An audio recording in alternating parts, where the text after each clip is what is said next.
আরো যদি কেউ থেকে থাকে তাদের তারপরে কর্মসূচি হিসেবে আমরা আবারও লড়েছি। গণ আন্দোলনের একমাত্র উদ্দেশ্য অভয়ার ন্যায় বিচার এবং ভবিষ্যতে যাতে সমাজে আরেকটি অবদান আনা, আর তার জন্য পূর্ব নির্ধারিত 10 দফা দাবিকে সামনে রেখে আমাদের যে মহাসমাবেশ ছিল এবং একই সাথে আমরা আমাদের জীবনকে বাজি রেখে আমরণ অনশন কর্মসূচিতে নিজেদেরকে যোগদান করেছি। সেই জায়গা থেকে দল এবং প্রশাসন যেভাবে এই আন্দোলনকে, যেভাবে এই গণ আন্দোলনকে কালেমালিপ্ত করার চেষ্টা করেছে, তারা চায় আমাদের মানসিকভাবে দুর্বল করে দেওয়ার প্রয়াস হিসেবে কলেজে কলেজে তাদের অ্যাটেন্ডেন্স সংক্রান্ত বিষয়ে পুলিশি তৎপরতা এবং নজর, আমাদের অনশনকারীদের সংহতিতে আমাদের সহযোগ দ্বারা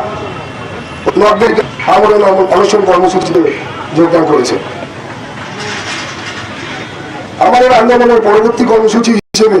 রাত 9টা অবধি 12 ঘন্টার জন্য জুনিয়র ডাক্তার এবং সিনিয়র ডাক্তাররা বিভিন্ন মেডিকেল কলেজ অনশন কর্মসূচি ডাক দিচ্ছে। অনশনকারীদের লাস্ট কিছুদিন যাবৎ আমরা খাবার খেতে পারছি না, সে কথা মাথায় রেখে সমস্ত শুভবুদ্ধি সম্পন্ন নাগরিক এই প্রতীকী অনশন কর্মসূচি, যেটি আগামীকাল সকাল 9টা থেকে রাত 9টা অবধি বিভিন্ন জুনিয়র ডাক্তার, সিনিয়র ডাক্তার এবং স্বাস্থ্যকর্মীরা মেডিকেল কলেজ, হসপিটাল এবং এই অবস্থান মঞ্চে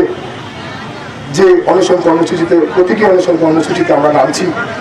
তাতে আপনার একই সাথে আগামীকালকে 4:30টার সময় বিভিন্ন ডাক্তার সংগঠন কর্মীদেরকে যেভাবে আপনারা আন্দোলনের প্রথম দিন থেকে আমাদের পাশে এসে দাঁড়িয়েছেন, আমাদের কাঁধে কাঁধ মিলিয়েছেন, আমাদের সাথে হাতে হাত মিলিয়ে মানববন্ধন করেছেন,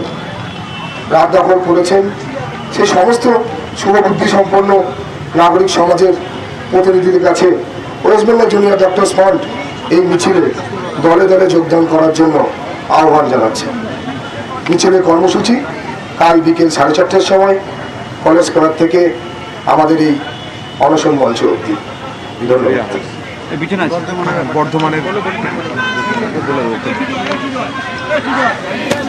আমি বর্ধমান মেডিকেল কলেজের জেনারেল সার্জারি বিভাগের স্নাতকোত্তর পড়ুয়া দ্বিতীয় বর্ষে। আমার যেটুকু বলার, যে এই অভয়াকাণ্ড সামনে আসার পর অভয়াকাণ্ড যে একটি ইনস্টিটিউশনাল রেপ, প্রাতিষ্ঠানিক খুন জানার পর এই যে জনজাগরণ, এই জনবিপ্লব